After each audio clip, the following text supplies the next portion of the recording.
27ویں ترمیم کے بل کو سینٹ میں 64 ووٹوں سے پاس کیا گیا۔ 64 وہ کم ترین تعداد ہے 2/3 اکثریت حاصل کرنے کے لیے جس کی بنیاد پہ یہ بل پاس ہو سکتا تھا۔ اور آپ جانتے ہیں کہ سینٹ کی تشکیل کیسے دی گئی ہے، 26ویں آئینی ترمیم کیسے پاس کی گئی تھی، ویل چیئر پہ سینیٹروں کو اغوا کر کے پیش کیا گیا تھا۔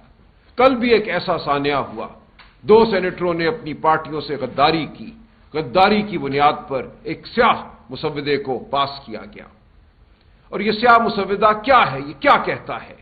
پاکستان کے عوام کو یہ بتانا ہمارا فرض ہے، آپ کا فرض ہے کہ یہ ان کی زندگیوں پر، ان کی آبرو پر، ان کے جان و مال پر حملہ ہے۔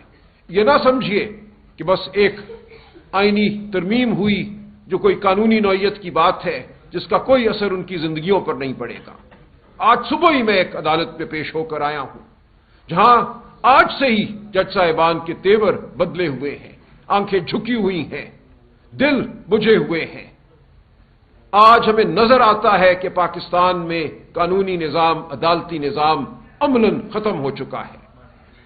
اب ارادہ ہے ایک ایسی عدالت قائم کرنے کا جس کو نام دیا گیا ہے فیڈرل کانسٹیٹیوشنل کورٹ، جس میں فارم 47 کا وزیر اعظم، وہ وزیر اعظم جو 8 فروری کی لوٹ کے نتیجے میں وزیر اعظم بنا ہے۔ آپ سب جانتے ہیں 8 فروری کو کیا ہوا، اس شہر میں کیا ہوا، کراچی میں کیا ہوا، لاہور میں کیا ہوا، پورے ملک میں کیا ہوا۔ جیتنے والوں کی جیت کو کیسے ہار میں تبدیل کیا گیا، کیسے ایک مصنوعی پارلیمان تخلیق کی گئی، ایک مصنوعی حکومت تخلیق کی گئی، اس کے بعد ہم سے، پی ٹی آئی سے مخصوص نشستیں چھینی گئی، لوگوں کو ڈرایا دھمکایا گیا، یہ سب کچھ کر کے ایک جعلی 2/3 اکثریت پیدا کی گئی۔ پاکستان کی عوام نے مسلم لیگ نون کو 16 سیٹیں دی تھیں، ان 16 سیٹوں کو پیپلز پارٹی کی حمایت کے ساتھ 2/3 اکثریت میں تبدیل کیا گیا۔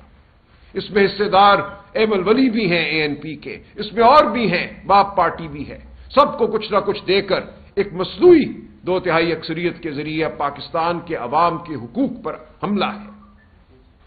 یہ فیڈرل کانسٹیٹیوشنل کورٹ اسی مصنوعی